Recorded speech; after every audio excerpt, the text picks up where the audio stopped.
মহাভারতের অনুশাসন পর্ব 39 অধ্যায়ের 28 নং শ্লোক। ব্রাহ্মণাং ব্রাহ্মণ্য ব্রাহ্মণায় শানং সংশয়। ব্রাহ্মণ পুরুষের ঔরসে ব্রাহ্মণীর কন্যায় যে সন্তান উৎপন্ন হয় তাহাকে ব্রাহ্মণ বলে। হচ্ছে শানং সংশয়, ইহাতে কোনো সংশয় রাখিবে না।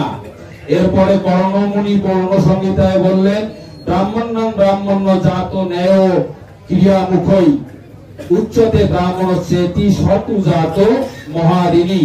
এখানে কর্ণস্মৃতির 450 নং শ্লোক। একইভাবে উষণ সংহিতার 49 নং শ্লোকে বলা আছে শূদ্রা দেবত শূদ্রায়ং জাত শূদ্র ইতি স্মৃত। শূদ্র পুরুষের ঔরসে শূদ্রা কন্যার গর্ভে যে সন্তান উৎপন্ন হয় তাহাকেই শূদ্র বলে। মনুসংহিতা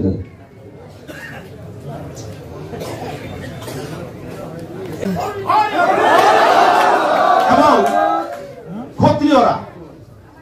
ক্ষত্রিয়দের কাজ প্রজারক্ষণ, দান, যজ্ঞ, অধ্যয়ন, নৃত্য, গীত, বলিত আদি বিষয় ভোগে অনাসক্তি, এই কয়েকটি কাজ ব্রহ্মা ক্ষত্রিয়দের জন্য সংক্ষেপে নিরূপিত করেছেন। তো আমরা যারা নিজেকে ক্ষত্রিয় বলে দাবি করছি, আমরা হয়তো এর চেয়েও অন্য কিছু করছি, কৃষি, ব্যবসা, চাকরি বাকরি অনেক কিছু করছি, গোপালন, মৎস্য চাষ অনেক কিছু করছি। এবারে পশুদের, এবার আমরা বৈশ্য, পশুদের রক্ষা, দান, যজ্ঞ, অধ্যয়ন, বাণিজ্য, কুশীল অর্থাৎ ধন উপার্জন, সুদে টাকা সুদে খাটানো, এই সকল এই কয়েকটি কাজ ব্রহ্মা বৈশ্যদের জন্য নিয়োজিত করেছেন। এমনি করে প্রভু ব্রহ্মা শূদ্রের জন্য একটি কাজই নির্দিষ্ট করে দিয়েছেন, তা হলো কোন অসূয়া অর্থাৎ নিন্দা না করা, কারো নিন্দা না করা, এবং অপকটে এই 3 বর্ণের অর্থাৎ ব্রাহ্মণ, ক্ষত্রিয়, বৈশ্যের শুশ্রূষা করা। এটা হলো তা এই 4টি বর্ণের সমাপন কাজ। তাই আমাদের ঠাকুরদাস প্রভু যেটা বোঝাবার চেষ্টা করেছিলেন, এই আজকে আমরা যে 4টি বর্ণের মধ্যে অবস্থান করছি, আমরা নিজেকে দাবি করছি আমি ব্রাহ্মণ, বৈশ্যের কাজ করছি, পশুপালন, কৃষিকাজ, ক্ষত্রিয় বলে এখানে ব্রহ্মা যে কয়েকটি ক্ষত্রিয় বর্ণের জন্য যে একটি কাজ নিবন্ধন করেছেন, আমরা হয়তো এর চেয়ে অন্যান্য কাজে বৈশ্যের কাজ করছি। তাহলে আমি নিজেও ক্ষত্রিয় হিসাবে নিজেকে হয়তোবা প্রতিষ্ঠিত করতে পারছি না। তাই শুধু ভক্তমন্ডলী এমনি করে গীতা 7 অধ্যায়, শ্রীমদ্ ভগবত গীতা উপনিষদের 8ম অধ্যায়, 8ম অধ্যায়ের 42, 43, 44, 45 নম্বর শ্লোক।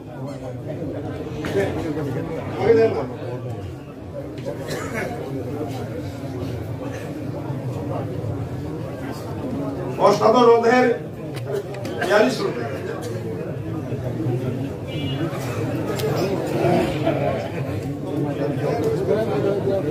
আমাদের এখানে এই 42, 43, 44, 45 নম্বর শ্লোকের মধ্য দিয়া আমাদের কোন বর্ণের কি কি গুণ, এগুলি তো যথাযথ বিস্তারিত আলোচনার সময় লাগবে। তো এই গুণগুলি এই অষ্টাদশ অধ্যায়ের 42, 43, 44, 45 নম্বরে সুনির্দিষ্ট ভাবে দেওয়া আছে। তাতে করে দেখা যায় আমরা হয়তো ওই সুনির্দিষ্ট গুণের মধ্যেও পড়ছি না। তাই এখান থেকে যে কথাটি জন্ম না দেয়তে শূদ্র, জন্ম মাত্রই আমরা সবাই শূদ্রের কাছে পৌঁছে গেছি। যদি আমরা যে কথাটি অনেকেই জানেন, ভ্রমিতে ভ্রমিতে কোনো ভাগ্যবান জীব গুরু কৃষ্ণ প্রসাদে পায় ভক্তিলতা বীজ। এই ভ্রমণ করতে করতে কত জীব, আমরা কতজন ভ্রমণ করেছি। এই ভ্রমণ করতে করতে কোন সৎসঙ্গের প্রভাবে যদি সাধুগুরু শ্রীচরণ পেয়ে আমাদের উন্নয়নটা হয়। তাই এবার মনুসংহিতা কি বললেন, মনুসংহিতার বের করেন।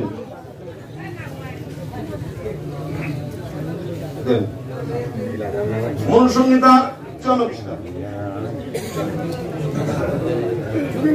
মনুসংহিতায় মনু প্রমাণ করলেন এই জন্ম আমাদের একটি নয়, পিতৃ মাতৃ থেকে একটি জন্ম পেয়েছি, সেটি হলো শুক্র জন্ম।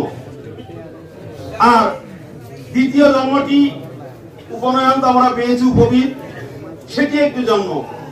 আরেকটি হলো আমরা যখন দীক্ষা পাই, সেটি দৈক্ষ জন্ম। এই জন্মের মধ্য দিয়া আমরা দ্বিজত্ব লাভ করি। তাই তো প্রথম এই যে স্কন্দ পুরাণে যে শ্লোকটি জন্ম না যায় যে শূদ্র, জন্ম মাত্রে আমরা শূদ্র, এবং এই মনু সংহিতার এই শ্লোকের মধ্য দিয়ে আমরা বুঝতে পারছি যে শুক্রজাত জন্ম, উপনয়নের একটা জন্ম এবং দীক্ষার মাধ্যম দিয়ে একটি জন্ম। এমনি করে আমরা আমাদের জন্মের এবং বর্ণের উন্নয়ন ঘটাতে পারি।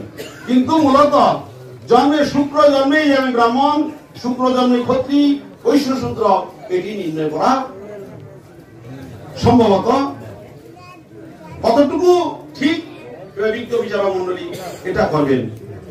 এটা হলো বর্ণের তথ্য। তেমনি করে আমাদের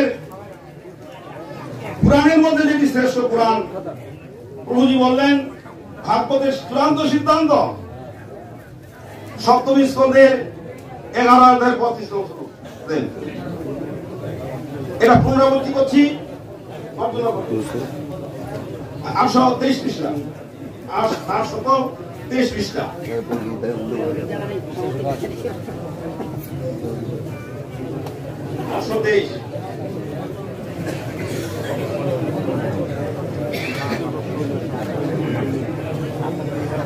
এই 823 পৃষ্ঠায় এখানে বলেছেন পুরুষের বর্ণ নির্ণয়ের জন্য যে যে লক্ষণ বলা হয় তা যদি অন্য বর্ণের মধ্যে পরিলক্ষিত হয়, তবে যে বর্ণের সঙ্গে তার লক্ষণ মিলে তাকে সেই বর্ণের লোক বলেই বুঝতে হবে। কথাটা বুঝি? কতটুকু বুঝাতে পারলাম আরেকবার বলি। পুরুষের বর্ণ নির্ণয়ের জন্য যে যে লক্ষণ অর্থাৎ গুণ কর্মগুলি যদি ব্রাহ্মণের মাঝে বৈশ্যের গুণ এবং কর্ম দেখা যায়, তাহাকে শুক্র জন্মের পরেও তাহাকে ব্রাহ্মণ বলে স্বীকার করা যায় না, যেহেতু সে বৈশ্যের কর্ম করছে।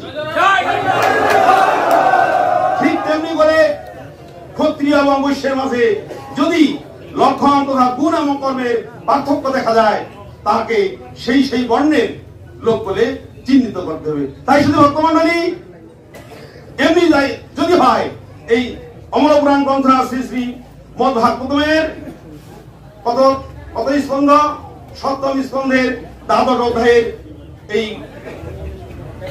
দ্বাদশ অধ্যায়, সপ্তম স্কন্ধের 11 অধ্যায় 35 নম্বর শ্লোকে এটাই যদি নির্ধারণ করে থাকে, তাহলে বুঝি আমাদের সবারই ভেবে দেখা উচিত যে আমি কি অবস্থায় দাঁড়িয়ে রয়েছি, ব্রাহ্মণ না বৈশ্য না শূদ্র। শুধু ভক্তমণ্ডলী এমনি করে এবার সংসারের কথাটি নিয়ে যদি আসি, আমাদের দশরথ রাজা ক্ষত্রিয় রাজা ছিলেন। তিনি যখন শেষ নিঃশ্বাস ত্যাগ করলেন, তার জ্যেষ্ঠ পুত্র সহ লক্ষ্মণ বনে ছিলেন। এদিকে ভরত এবং শত্রুঘ্ন নিজের এলাকায় থাকলে পরে দেখা যায় তার মৃত্যু শোক তিনি 10 দিনে প্রতিপালন করেছেন। প্রমাণ বাল্মীকি রামায়ণ।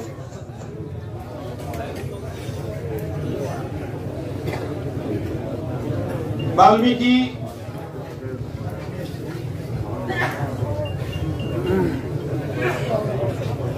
প্রথম খণ্ড 398 পৃষ্ঠা, 398 পৃষ্ঠা, আমি বলেছি 398 পৃষ্ঠা। আমার রামায়ণটা দাও না, এই যে নিচে আছে,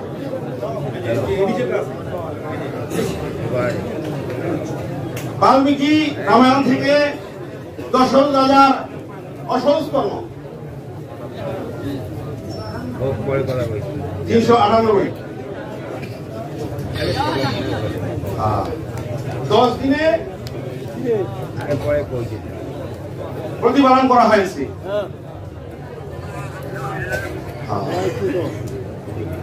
প্রথম খণ্ড সপ্তম সর্গের ৭৬ ও ৭৭ সর্গ এখানে এটা প্রমাণ করেছেন। প্রয়োজনে এটা আমরা শো করাবো। তারপরে গরুর পুরাণ ৩৮ পৃষ্ঠা, গরুর পুরাণ ৩৮ পৃষ্ঠা ৬-১০ ৩৮ পৃষ্ঠা বের করলে পেয়ে যাবেন উত্তরখণ্ডে ৬-১০ এই নিয়ে কথা বলা হয়েছে। সবিনের মনা সহস্ত খাও, যাহারা নিপুণ ভাবে শুদ্ধি আকাঙ্ক্ষা করেন তাহারা পুত্রাদি জননেও দশাও পালন করবেন। এখানে এই শ্লোকে ব্রাহ্মণ, ক্ষত্রিয়, বৈশ্য, শূদ্র কোন বর্ণের লক্ষ্য করেন নাই। তাই আমরা এখান থেকে বুঝতে পারি যে আমরা যে অবস্থায় আছি সবারই পক্ষে সম্মানিত বক্তা, আপনার বক্তব্য সমাপ্তি করার জন্য সবাই অনুরোধ করছি, আপনার সময় শেষ। শুধু ভক্তমন্ডলী, আবারও পরবর্তীতে এই গরুর পুরাণ থেকে অনেক উদ্ধৃতি দিয়ে আমরা এই 10 দিন অসুস্থ প্রতিপালন করার চেষ্টা পাবো। সবাইকে আবারও নমস্কার। 40 সেখানে বলা আছে জন্মনা ব্রাহ্মণ গেয় সংস্কারই দ্বিজ উচ্চতে বিদ্যা জাতিত বিপ্রত্যম ক্ষত্রিয়ম ত্রিভিরেবচ। অত্রিয় সংহিতা শ্লোক সংখ্যা 140।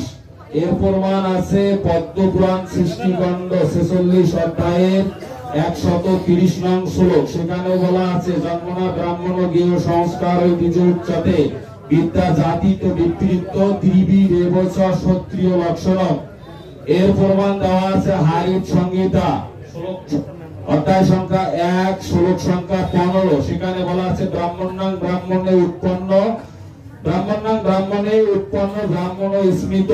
হারিত স্মৃতি হারিত সংহিতার প্রথম অধ্যায়ের 15 নং শ্লোক। এর প্রমাণ আছে মহাভারতের অনুশাসন পর্ব 39 অধ্যায়ের 28 নং শ্লোক। ব্রাহ্মণাং ব্রাহ্মণাই শানং সংশয়। ব্রাহ্মণ পুরুষের ঔরসে ব্রাহ্মণীর কন্যায় যে সন্তান উৎপন্ন হয় তাহাকে ব্রাহ্মণ বলে। হচ্ছে শানং সংশয়, ইহাতে কোনো সংশয় রাখিবে না। এরপরে কর্ণমুনি কর্ণ সংহিতায় বললেন ব্রাহ্মণাং ব্রাহ্মণ জাত ন্যায় ক্রিয়ামুখই উচ্চতে ব্রাহ্মণ চেতি শতু জাত মহারিণী। এখানে কর্ণ স্মৃতির 450 নং শ্লোক। একইভাবে উষণ সংহিতার 49 নং শ্লোকে বলা আছে শূদ্রা দেবত শূদ্রায়ং জাত শূদ্র ইতি স্মৃত। শূদ্র পুরুষের ঔরসে শূদ্রা কন্যার গর্ভে যে সন্তান উৎপন্ন হয় তাহাকেই শূদ্র বলে। মনুসংহিতা এই মনুসংহিতার 9ম অধ্যায়ের 319 নং শ্লোক। সেখানে বলা আছে এবং যদ্যপি অনুষ্ঠেষু বর্ততে সর্বকর্মসু সর্বদা ব্রাহ্মণ পূজ্য পরমং দৈবতম হিত। এখানকার অনুবাদ ভগবান মনুস্মৃতিতে করেছেন 9ম অধ্যায়ের 319 নং শ্লোক।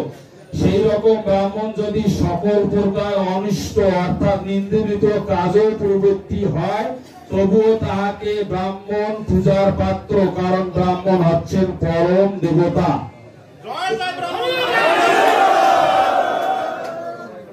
আমি দিয়ে দিচ্ছি এগুলো। আর অসৌচ বিষয়ে আমি আগে অসৌচ সম্বন্ধে আবারও এই বিষয়টা দৃষ্টি রাখতেছি। আমরা এর আগে 28টা দিয়েছি, পুরাণ থেকে 17টা অসৌচ ব্যবস্থার কথা আমরা বলেছি, স্মৃতিশাস্ত্র থেকে 11টা। আমি আবার কোট এবং আনকোট পুরাণ থেকে আবারও কিছু দিচ্ছি এবং কপিটাও কিছুক্ষণ পরে দিচ্ছি।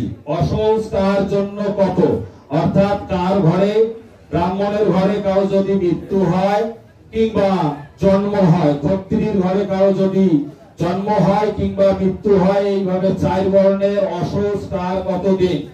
আর আমি আমাদের বিপক্ষে যেনারা আলোচনা করতেছেন, আমি একটা সবিনয় রিকোয়েস্ট রেখেছিলাম ওনাদের কাছে যে আপনাদের গুরু শ্রী গুরুদেব আচার্য উনি তিনখানা গ্রন্থ থেকে এই অসহজ ব্যবস্থাটা করা 4 বর্ণের 4 দিন বলে গেলেন।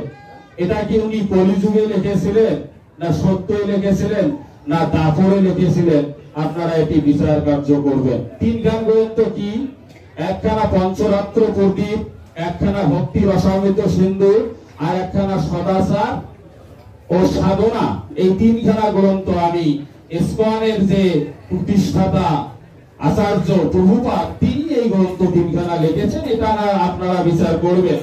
আর কে ব্রাহ্মণ হতে পারবে সেটি গৌড়ীয় মঠের থেকে আমি জৈব ধর্মের গ্রন্থটা দিয়েছি বিচারক মহোদয়দেরকে, ওনাদেরকে দেখতে দিয়েছি। সেখানে বলা আছে ব্রাহ্মণ গৃহে জন্মগ্রহণ না করা পর্যন্ত পৌরোহিত্য কর্মের অধিকার না পায়। তার মানে শুক্র জন্মের কথা এখানে বলা আছে, ডিটেলস বলা আছে। একই কথা আমি পুনরাবৃত্তি করতে চাচ্ছি না। এইবার আমি বলতেছি আর কোথায় কোথায় অসহজ আছে। অগ্নি পুরাণ 158 অধ্যায়ের 13 নং শ্লোক, ব্রাহ্মণ 10, ক্ষত্রিয় 12, বৈশ্য 15, শূদ্র 1 মাস। আমি শ্লোক বলতেছি না, আমার সময় চলে যাবে। মার্কণ্ডীয় পুরাণের 35 অধ্যায়ের 40 এবং 41 নং শ্লোক, পূর্ব পুরাণের 23 এবং 38 নং শ্লোক, মৎস্য পুরাণের 18 অধ্যায়ের 23 নং শ্লোক, ব্রহ্ম পুরাণের 220 অধ্যায়ের 63 এবং 64 নং শ্লোক, অগ্নি পুরাণের 157 অধ্যায়ের 1 এবং 2 নং শ্লোক, আবার অগ্নি পুরাণের 157 অধ্যায়ের 15 নং শ্লোক, আবার মার্কণ্ডীয় পুরাণের 35 অধ্যায়ের 51 নং শ্লোক, আবার বায়ুর পুরাণের 79তম অধ্যায়ের 23, 22 এবং 23 নং শ্লোক, ব্রহ্ম বৈবর্ত পুরাণ প্রকৃতি খণ্ড 16 অধ্যায়ের 89 এবং 90 নং শ্লোক, লিঙ্গ পুরাণের 79 অধ্যায়, আবার গরুর পুরাণের পূর্বখণ্ডের 50 অধ্যায়ের 81 নং শ্লোক, গরুর পুরাণের 50 অধ্যায়ের 83 নং শ্লোক, গরুর পুরাণের পূর্বখণ্ডের 106 অধ্যায়ের 19 নং শ্লোক, আবার গরুর পুরাণের 107 অধ্যায়ের 11 নং শ্লোক, আবার গরুর পুরাণের 226 অধ্যায়ের 38 নং শ্লোক, এবং গরুর পুরাণের 34 অধ্যায় বর্ণভেদে আমাদের অসহজ ব্যবস্থা দেওয়া আছে। মহানির্বাণ তন্ত্রের 10ম অধ্যায়ের 76 নং শ্লোক। এভাবে অসহজের বিষয় মোট এইখানে 26টি পুরাণ থেকে, স্মৃতি থেকে নয়, 26টা টোটাল পুরাণ থেকে এবং স্মৃতি থেকে 11টা। এই আপনাদের কাছে আমি অসহজ ব্যবস্থা উপস্থাপন করলাম। আর এই রামায়ণের একটি কথা আসছে, ওই ঘোষক মহোদয় উনি বললেন যে দাদা ওনারা চুক্তি খণ্ডন যাতে আমরা করি। এই বাল্মীকি রামায়ণে দশরথ মহারাজের যে শ্রাদ্ধটা হয়েছিল, ওনারা বলতেছেন যে এটি 10 দিন অসহজ পালন করিয়া কি করলেন, একাদশ দিবসে রাজা কুমার ভরত শ্রাদ্ধ আদি করলেন। এটা ওনারা বললেন। তো এখানে লেখা আছে যে অনন্তর ত্রয়োদশ দিবসে পিতৃক্রিয়া সমাপন্তে রামচন্দ্রের নিকট সুকাসত্ব ভারতের লক্ষণ ভ্রাতা শত্রুঘ্ন বললেন। তাহলে এখানে একটা বিষয় আপনারা লক্ষ্য করবেন, উনি যদি 10 দিন অসহজ পালন করে তাহলে শ্রাদ্ধটা হওয়ার কথা 11 দিনে। এখানে বলা আছে দশাহ অসহজ অন্তে। যদি রামায়ণের কথাটা আমরা মানি নেই, তাহলে 10 দিন অসহজ পালন করে উনি 11 দিনে শ্রাদ্ধ না করে 12 দিনে কেন শ্রাদ্ধ করবেন? আর মাঝখানে যে একদিন থাকলো, উনি কি রাজ্যের জমি জমা মাপতে গিয়েছিলেন?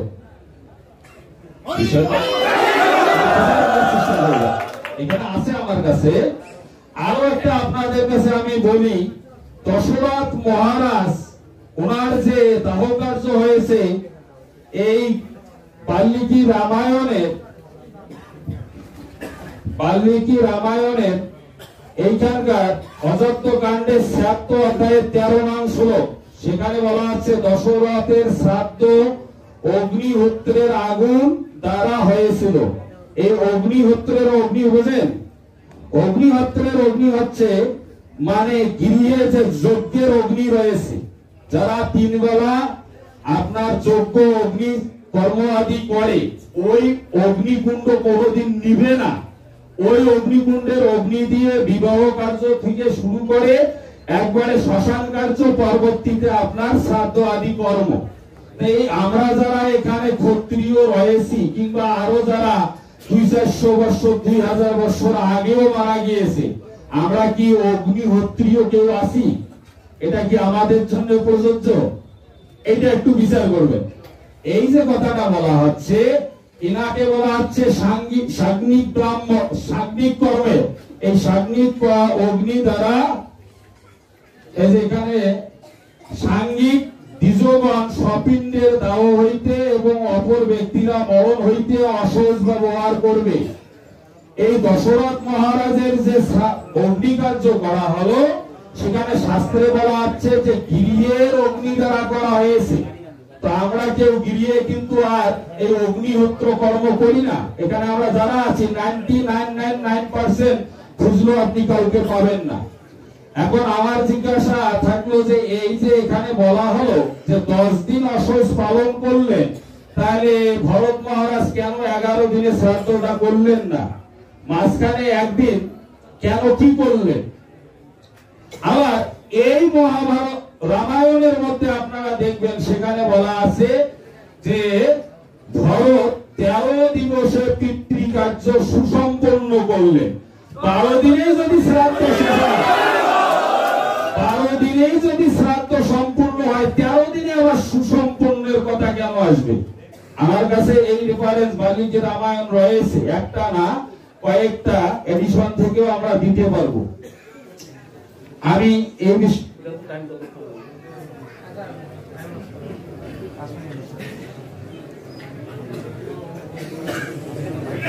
এই বিষয়গুলো আমাদের মাঝে আনতে হবে। আরো যদি শ্রাদ্ধের যে বিষয়টা আসলো, আমরা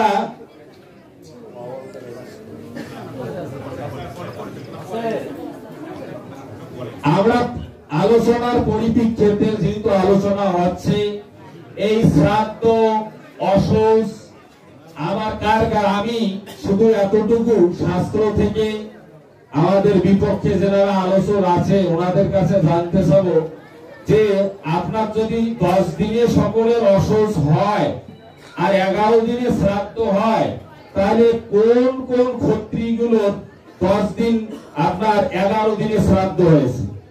এটা একটু ওনারা দেখাবেন, যে প্রমাণ দেখাবেন শাস্ত্র থেকে কোন কোন ক্ষত্রিয় বর্ণের কিংবা বৈশ্য বর্ণের কিংবা শূদ্র বর্ণের এই 11 দিনে শ্রাদ্ধটা হয়েছে। আর যে আপনারা রামায়ণের বললেন, আমি এটা ডিটেইলস বলে দিয়েছি, ইনি হচ্ছিলেন সাগ্নিক কর্ম করত, অগ্নিহোত্র কর্ম করত দশরথ মহারাজ, তার বিষয়টা আলাদা এখানে ছিল। আর তিনি যদি 11 দিনে শ্রাদ্ধ করে, 12 দিনে শ্রাদ্ধ করলো, তাহলে 10 দিন অসহজ নিবৃত্তি করার পর মাঝখানের 11 দিন কি করলো? আবার ওই শাস্ত্র রামায়ণে বলা আছে 13 দিনে সুসম্পন্ন করলো। এই বিষয়গুলো বিচার কার্য। আর পরবর্তীতে আমরা আরো আপনাদের কাছে প্রমাণ দেব যে কার কার 11 দিনে শ্রাদ্ধ হয়েছে, কার কার 13 দিনে রয়েছে। আমার কাছে এই রেফারেন্স গুলো রয়েছে। আমি শুধু শেষে এতটুকু বলবো, আমি ইসকন থেকে 3টি গ্রন্থ দিয়েছি, ওনারা এটি একটু যুক্তি খণ্ডন করবেন। আমি ওনাদের কাছে সবিনয় অনুরোধ রাখবো, কেন? যেহেতু ওনাদের গুরুদেবের এই গ্রন্থখানা, এজন্য ওনাদের এই তিনখানা গ্রন্থ আমি বিচারক মহোদয়দেরকে দিয়ে দিছি। এবং 26টি পুরাণ থেকে অসহজের বিষয়ে বলেছি, এবং 11টি স্মৃতিশাস্ত্র থেকে বলেছি, এবং একটি আমাদের তন্ত্র শাস্ত্র মহানির্বাণ তন্ত্র থেকে আমরা বলেছি। ধন্যবাদ। আবারও প্রয়োজনে আমি আলোচনা করব। জয় জয় রাধা কৃষ্ণ।